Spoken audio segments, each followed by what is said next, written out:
മാതാപിതാക്കളുടെ സംസ്കാരം പോലെയിരിക്കും കുഞ്ഞിൻ്റെ വളർച്ചയിൽ അവൻ്റെ സ്വഭാവം. അതായത് മാതാവിൻ്റെ ഉദരത്തിൽ കുഞ്ഞ് രൂപപ്പെടുമ്പോൾ തന്നെ അവൻ ഒരു സംസ്കാരം ഉണ്ടാകും. കാരണം അമ്മ ചിന്തിക്കുന്നതും പറയുന്നതും സന്തോഷിക്കുന്നതും എല്ലാം അവൻ്റെ ബുദ്ധിയെയും മനസ്സിനെയും സ്വാധീനിക്കാറുണ്ട്.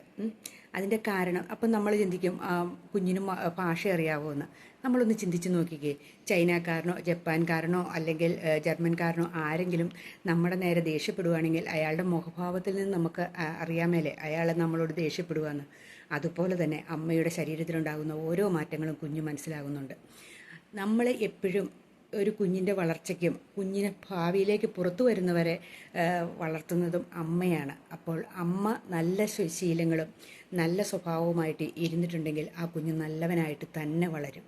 അമ്മ ഒരു ദൈവഭക്തിയുള്ള ആളും നല്ല ഒരു സ്വഭാവമുള്ള ആളും ആയിരുന്നിട്ടുണ്ടെങ്കിൽ ആ കുഞ്ഞ് നല്ലവനായിട്ട് വളരും. അതിന് അച്ഛൻ്റെ റോളൊന്നുമില്ല കേട്ടോ. പുറത്തിറങ്ങി കഴിയുമ്പോഴാണ് ആ കുഞ്ഞിന് അച്ഛൻ്റെ റോള് കിട്ടുന്നത്. അച്ഛൻ പിന്നെ കൊച്ചു മനസ്സിലാക്കുന്ന പ്രായമാകുമ്പോൾ അച്ഛൻ എന്താണ് എന്ന് മനസ്സിലാകുന്നുള്ളൂ.